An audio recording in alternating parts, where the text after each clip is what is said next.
Now let's move on to problem number 50th problem को ध्यान से पढ़ते हैं, उसको सॉल्व करना सीखते हैं। The diameter of plano convex lens is 6 centimetre. सबसे पहले प्लेनो कॉन्वेक्स लेंस है, this is a plano convex lens. एक सरफेस प्लेन और दूसरा surface convex. Its diameter is 6 centimetre. Diameter is 6 centimetre. इसका मतलब क्या हुआ?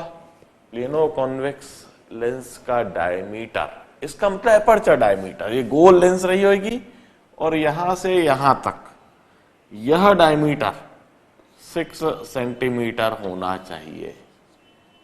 Aperture of this plano convex lens, जैसे गोल लेंस होती है, जैसे ये लेंस है मेरी चश्मे की, तो ये डायमीटर का है। यदि ये पूरी गोल होती, this is the diameter. And the thickness at centre is 3 millimetre. अब देखिए एजेस से तो पतली होती है, बीच में मोटी होती है।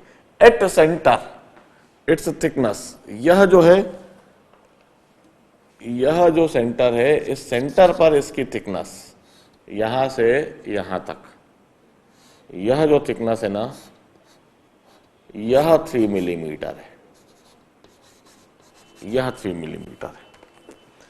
Speed of light in lens material is 2 into 10⁸ metres पर second. Find the focal length of lens.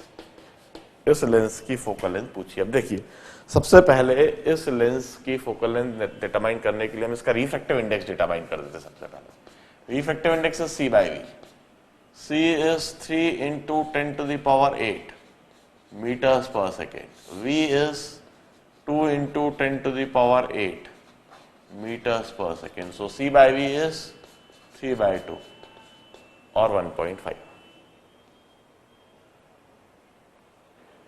अब एक रेडियस ऑफ कर्वेचर R तो इंफिनिटी है, दूसरा रेडियस ऑफ कर्वेचर R हमें डिटरमाइन करना है। तो उसे डिटरमाइन करने के लिए हमें डायमीटर और थिकनेस दे रखी है। इस डायमीटर और थिकनेस से मैं डिटरमाइन करता हूं, मैं पाइथागोरस थ्योरम लगाऊंगा, इसको इस कर्व्ड सरफेस का सेंटर और इस कर्व्ड सरफेस के सेंटर को जोड़ देता हूं। तो यह हुआ रेडियस R और यहां से यहां तक यह हुआ, यहां से यहां तक तो R, और ये थिकनेस कम कर रहा हूं। R को सेंटीमीटर्स में लिखा जाए तो 3 मिलीमीटर्स कम करना होगा। सो R माइनस 0.3। अब मैं पाइथागोरस थ्योरम लगाता हूं, क्योंकि यह मैं जानता हूं 6 सेंटीमीटर है, तो यह 3 सेंटीमीटर होगा। पाइथागोरस थ्योरम अप्लाई कर रहा हूं। अब मैं height square 3 square plus base square R minus 0.3 whole square is equal to hypotenuse square. So 9 plus R square minus 0.6 R plus 0.09 is equal to R square. R square would get cancelled और मुझे दिखने लगेगा 9 plus 0.09 is equal to 0.6 R। मैं 9 plus 0.09, इस 0.09 को ignore कर देता हूं। ऑल द एक्यूरेसी पर काम करा जा सकता है, पर मैं 0.6 R is nearly equal to 9। So R is nearly equal to 9 upon 0.6, 90/6, which is 15 centimeter. Nearly. This is near R. अब मैं लेंस मेकर्स फॉर्मूला लगाऊंगा फोकल लेंथ डिटरमाइन करने के लिए। 1/f is equal to μ2/μ1 minus 1 into 1/r1 minus 1/r2। यह lens makers formula लगाऊंगा। 1/f is equal to μ2 is 1.5 mu one is 1 minus 1 R one मैंने निकाल लिया है 15 minus 1/r2 is infinity. Focal length comes out to be nearly 30 centimeters. देखिए किस तरीके से पूरे प्रॉब्लम को सॉल्व करा हुआ है, ये बड़े ध्यान से देखना है. लेंस के डायमीटर दिया हुआ है तो यहां हमें हाइट समझ में आ गई 3. यह विड्थ दिया 0.3 मिलीमीटर, 3 मिलीमीटर तो 0.3 सेंटीमीटर. यहां से यहां तक r minus 0.3. Pythagoras theorem apply करके मैंने किस तरीके से r निकाला, किस तरीके से रिफ्रैक्टिव इंडेक्स निकाला. r और रिफ्रैक्टिव इंडेक्स के आ जाने से एक सरफेस का जो प्लेन सरफेस है उसका रेडियस ऑफ कर्वेचर इन्फिनिटी, दूसरा r निकाल लिया, म्यू डिटरमाइन कर लिया, लेंस मेकर फॉर्मूला अप्लाई कर दिया, फोकल लेंथ ऑफ लेंस आ गई. 60 सेकेंड प्रॉब्लम करूंगा अब मैं.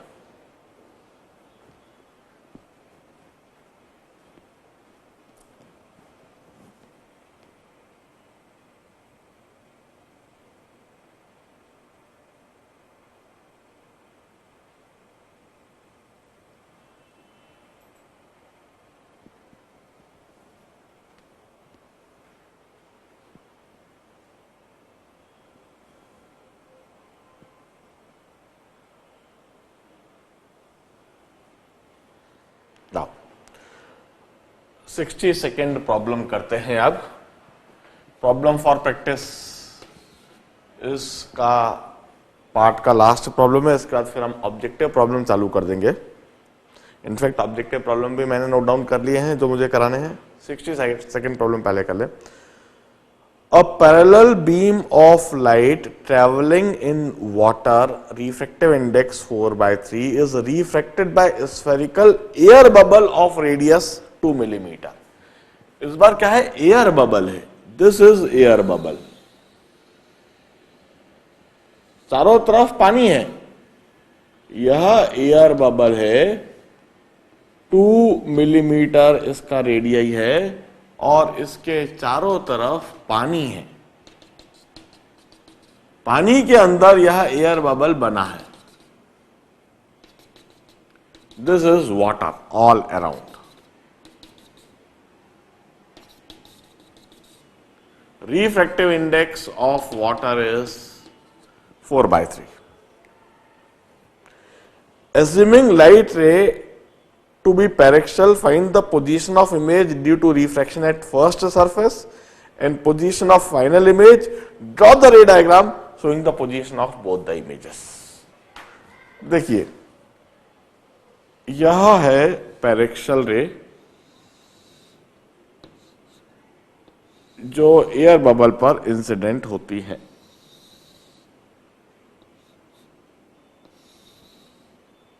अब इनका रिफ्रैक्शन होगा. कर्व्ड सरफेस रिफ्रैक्शन फॉर्मूला लगाऊंगा. The formula is μ2 minus μ1/r is equal to μ2/v minus μ1/u. यह फॉर्मूला अप्लाई कर रहा हूं. इस फॉर्मूले को अप्लाई मैं इधर करके दिखाता हूं. μ2 is air minus μ1 is water upon r. r is plus 2 millimetre. मैं यूनिट सारा काम मिलीमीटर में ही करता हूं. Is equal to μ2 by v dash minus μ1 which is water by u. u is infinity. यह मैंने फॉर्मूला लगाया. अब देखिए there is minus 1/3 और minus 1/6 is equal to 1/v dash minus 0. So v dash comes out to be minus 6. So it's a virtual image at 6 centimeter from surface. इसका मतलब कि यह रेस डाइवर्ज होंगी और यह डाइवर्ज होंगी 6 सेंटीमीटर से कहीं. इधर इमेज आई डैश बनेगी और यह डाइवर्जेंट रेस कुछ इस तरीके से ट्रेवल करेगी.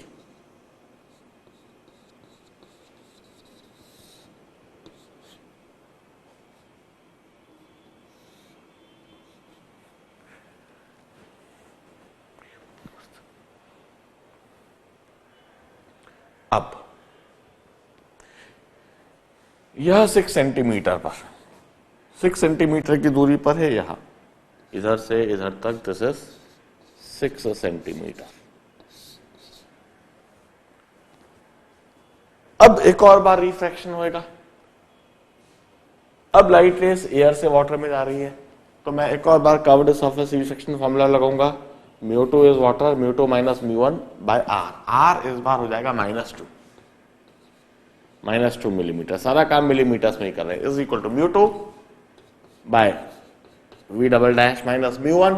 μ1 इज 4/3। अब ऑब्जेक्ट डिस्टेंस कितना है जरा देखिए, इधर से इधर तक 6 प्लस 4 -10 है, -10 मिलीमीटर। यहां से यहां तक 6 है और 2 मिलीमीटर रेडियस है, तो 10, 6 प्लस 4 10 हो गया। 6 मिलीमीटर लिखना चाहिए इधर मुझको, यह जो सेंटीमीटर नहीं है मिलीमीटर से। अब इसे सॉल्व कर लेते हैं हम जरा।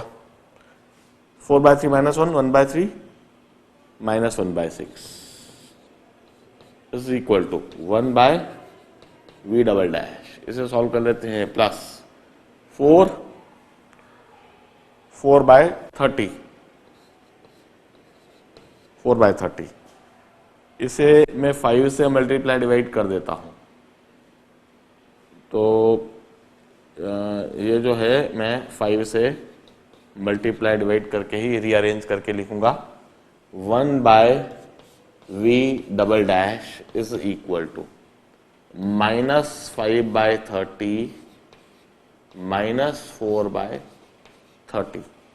तो यह हुआ -9/30 और -3/10 इट सीम्स। आई होप मैं सही कर रहा हूं। So v double dash comes out to be -10/3 millimetre. इसका मतलब कि यह रेस फाइनली जब एमिट होंगी तो कहीं 10/3 मतलब 3/3 मिलीमीटर, मतलब कहीं इधर से 3.33 मिलीमीटर, कहीं इधर से फाइनल इमेज बनेगी और यह रेस डाइवर्जेंट ही रहेगी। Final image I double dash, final image is virtual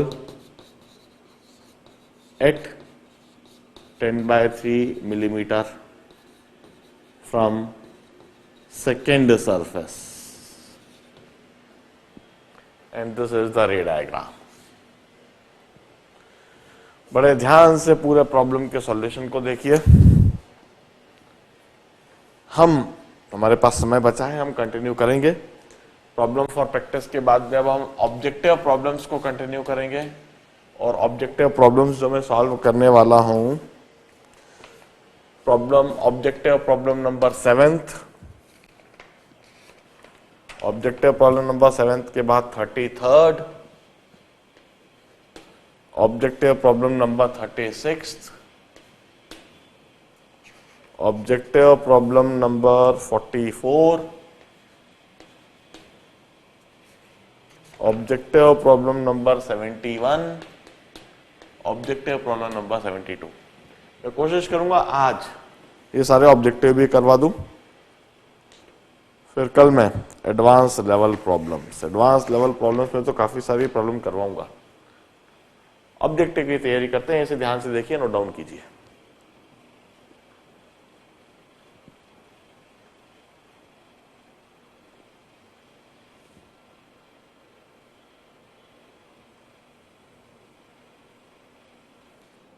Now let's discuss objective number 7th.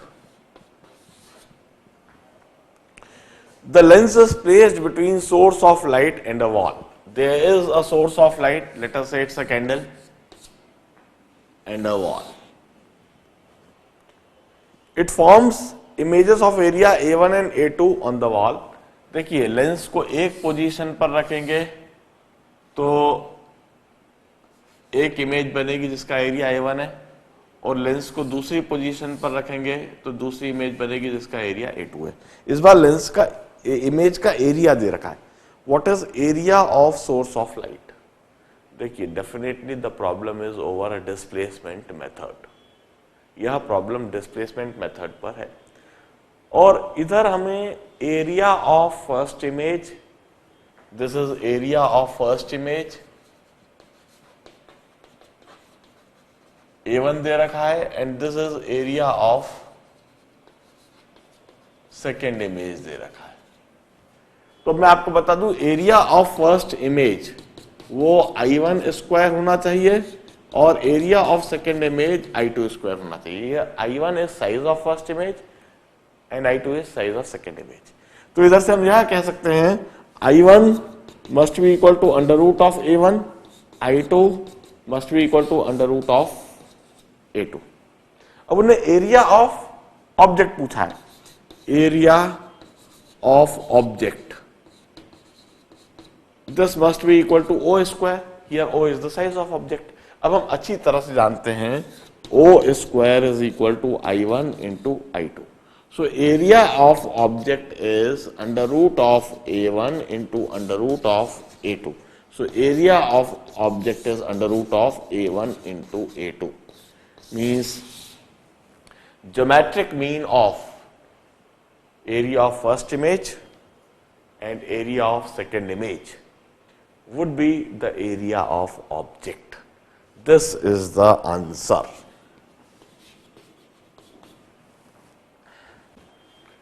Objective ka. It's B. So the answer is B. अब इसी समय हम 33rd ऑब्जेक्टिव भी कर डालते हैं। 33rd ऑब्जेक्टिव क्या है जरा देखते हैं। A transparent sphere of radius R and refractive index mu. A transparent sphere of radius R and refractive index mu is kept in air. इसको एयर में रख दिया। At what distance from the surface of a sphere should a point object be placed so as to form real image at the same distance from the sphere? कितनी दूरी पर point object रखा जाए जिससे कि इस ऑब्जेक्ट की image भी उतनी ही दूरी पर बन जाए। अब ऐसा कब होगा? ऑब्जेक्ट से चलने वाली रेस स्फीयर से रिफ्रैक्ट होके यदि पैरेलल हो जाए तो यह पैरेलल रेस दोबारा रिफ्रैक्ट होकर उतनी ही दूरी पर कन्वर्ज होगी। यह रेस ऐसे ट्रेवल करते हुए x दूरी से डाइवर्ज हुई तो इधर x दूरी पर ही कन्वर्ज हो जाएंगी। यह कंडीशन है। वंस अगेन हमें कंडीशन वहां समझना है कि इस कर्व्ड सरफेस से रिफ्रैक्ट होने के बाद रेस पैरेलल हो जानी चाहिए। कर्व्ड सरफेस रिफ्रैक्शन फॉर्मूला लगाऊंगा μ2 minus μ1 by r is equal to μ2 by v, v is infinity, minus μ1 by u, u is minus x. So mu minus 1 by r is equal to 1 by x. So x is equal to r upon mu minus 1. This is the answer. So the correct answer is C. Answer to this objective is C. Problem की situation को, logic को समझना है। Object से diverge होकर race यदि parallel हुई तो यह पैरेलल रेस वहीं पर कन्वर्ज हो जाएंगी जहां से ऑब्जेक्ट, उतनी ही दूरी पर कन्वर्ज हो जाएंगी जितनी दूरी से डाइवर्ज हुई थी। इसे बड़े ध्यान से समझिए। 7th और 33rd दोनों ऑब्जेक्टिव के आंसर को देखिए। अब 36th ऑब्जेक्टिव डिस्कस करूंगा, इसे नोट डाउन कीजिए।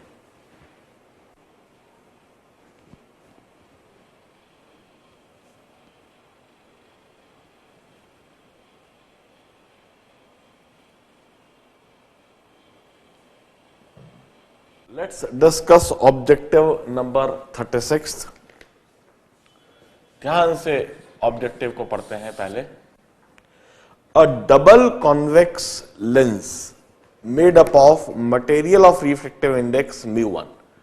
This is a double convex lens It's made up of material of refractive index mu1 is placed inside two liquid of refractive index mu2 and mu3 as shown in figure. देखिए इसको liquid में रखा और खास बात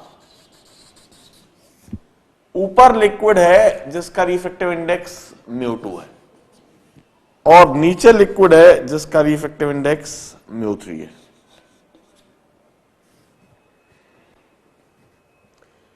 Here mu2 is greatest, mu1, mu3 means इसके refractive index से this is denser medium and this is rarer medium. This is rarer as compared to lens. Lens के रिफ्रैक्टिव इंडेक्स के कंपैरिजन में ऊपर डेंसर मीडियम है, नीचे rare medium है. A wide parallel beam of light is incidented on the lens from left. The lens will give rise to. अब देखिए मैं कलर चेंज करके दो अलग अलग कलर्स में लाइट रेज बनाऊंगा. ऊपर जो हाफ लेंस है, अपर हाफ ऑफ लेंस, आप ऐसे देखिए, a lens which is made up of rarer medium is kept in denser medium. इस लेंस पर जब पैरेलल लाइट रेस इंसिडेंट होंगी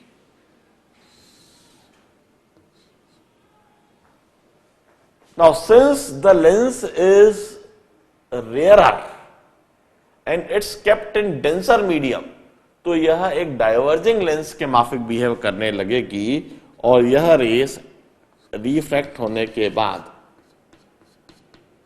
डाइवर्ज होंगी इस तरीके से.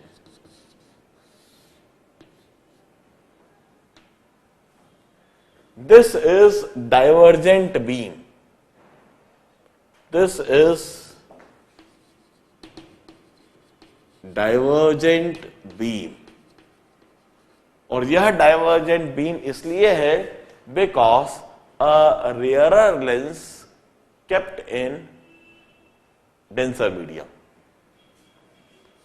or I'll say biconvex lens kept in denser medium. इसलिए इसका नेचर उलट गया. बायकॉन्वेक्स लेंस वैसे तो कन्वर्जिंग होती है मगर यदि वह डेंसर मीडियम में रख दी जाए तो डाइवर्ज करने लगती है. अब नीचे जो पैरेलल लाइट रेस इंसिडेंट होंगी, अब देखिए रेयरर मीडियम में ट्रेवल करने वाली लाइट रे डेंस मीडियम की बनी हुई एक बायकॉन्वेक्स लेंस के द्वारा रिफ्रैक्ट हो रही है. यह नीचे वाली lower half of the lens would behave as converging lens. यह रेस को कन्वर्ज करेगी और कन्वर्ज किसी एक पॉइंट पर कर देगी क्योंकि रेयरर मीडियम में. This is a convergent beam. This is a convergent beam because a biconvex lens kept in rarer medium. Biconvex lens rarer medium में है इसलिए यह एक कन्वर्जिंग लेंस के माफिक बिहेव करेगी. तो जो रिफ्रैक्टेड बीम होगी, one refracted beam would be divergent and another refracted beam would be convergent. Hence the answer is a convergent and a divergent beam. The answer would be D. Upper half of the light beam would be divergent and the lower half of the light beam would be convergent. A convergent and a divergent beam. A convergent and a divergent D would be obtained. इसी समय 44th objective भी कर देता हूं मैं, ध्यान से देखते हैं 44th ऑब्जेक्टिव क्या है।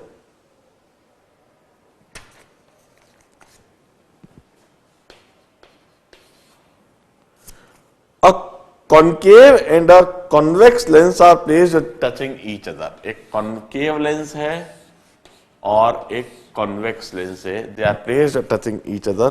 The ratio of their magnitude of power is 2/3. तो कॉन्केव का पावर मैं phi1 बोल देता हूं, कॉन्वेक्स का पावर phi2 बोल देता हूं। phi1 अपॉन phi2 इस कॉन्केव का नेगेटिव पावर होएगा, कॉन्वेक्स का पॉजिटिव पावर होगा। मैग्नीट्यूड दे रखा है इसलिए मैंने तो साइन के साथ में लिखा 2/3। तो एक और बात है इधर से बिल्कुल, power is reciprocal of focal length, so this is f2/f1, so this is f1 and this is f2, so I will say f2 is -2/3 of f1, यह भी इधर से समझ में आ जाता है। The focal length of the system is 30, focal length of the system is 30 मतलब overall focal length is 30, इसका मतलब 1/f1 plus 1/f2 is equal to 1/f। तो मैं कहूंगा 1/f1 plus 1/f2 is equal to 1/30। तो f1 तो ऐसा कैसे लिखा रहने देता हूं 1/f1 प्लस 1/f2 की जगह मैं लिखूंगा यहां 3/2f1 with minus sign is equal to 1/30। In order to solve मैं 2 से मल्टीप्लाई डिवाइड कर देता हूं, तो यह हो गया 2f minus 1/2f1 is equal to 1/30।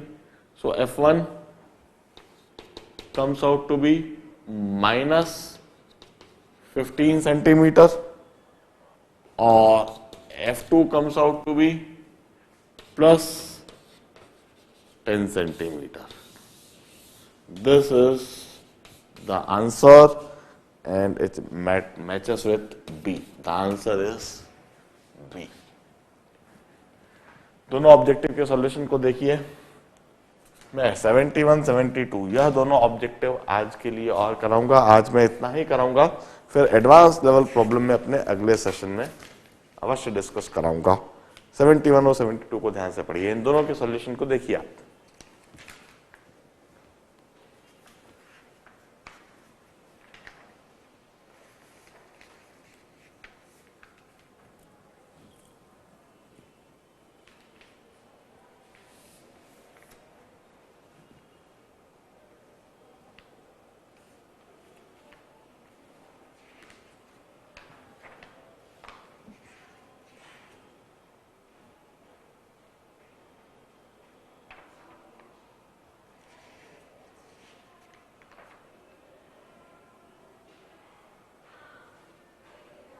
Solve 71th objective. 71st objective करते हैं अब जरा। Parallel beam of white light fall on convex lens, images of blue, yellow and red are formed on the other side of lens at a distance of 20 centimeter, 20.5 centimeter and 21.4 centimeter. Dispersive power of lens material. अब देखिए बिल्कुल साफ है, focal length of blue is 20 centimetre, focal length of red is 20.5 centimeter and focal length of yellow is 21.4 centimeter. Dispersive power हमसे पूछा है, dispersive power का एक एक्सप्रेशन तो हम जानते ही हैं, mu B minus mu R upon mu Y minus 1। Dispersive power का एक और एक्सप्रेशन इस ऑब्जेक्टिव के दौरान मैं बताता हूं, it's f R minus f B, f R minus f B upon f Y.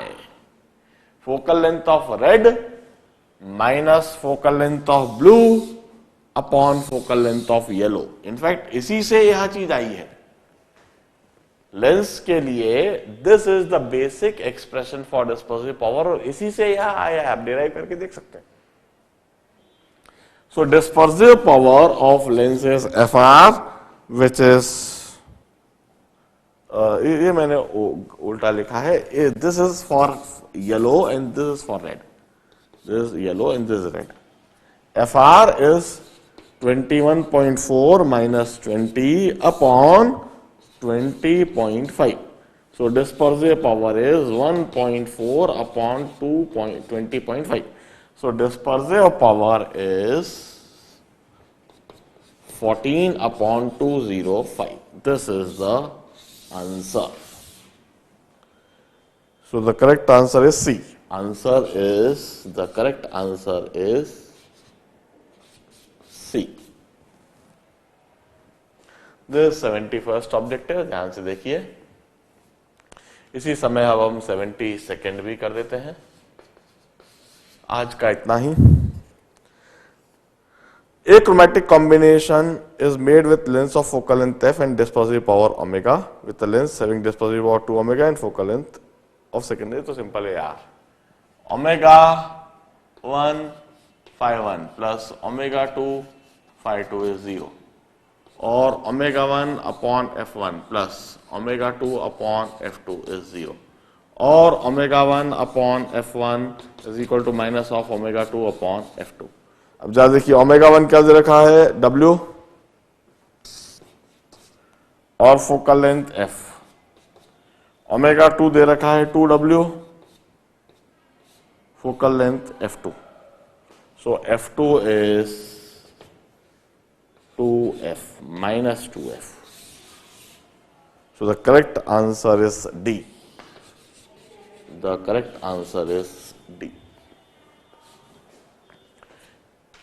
आज हम इतना ही करते हैं। मैंने प्रॉब्लम फॉर प्रैक्टिस सारे डिस्कस करा दिए, ऑब्जेक्टिव प्रॉब्लम सारे डिस्कस करा दिए हैं। अब एडवांस लेवल प्रॉब्लम्स मैं कल से डिस्कशन कराऊंगा, और जितने आप पूछेंगे सारे डिस्कस कराते जाऊंगा। We will solve now lot of problems. आज के दिन इतना ही। Goodbye, good day, all the best.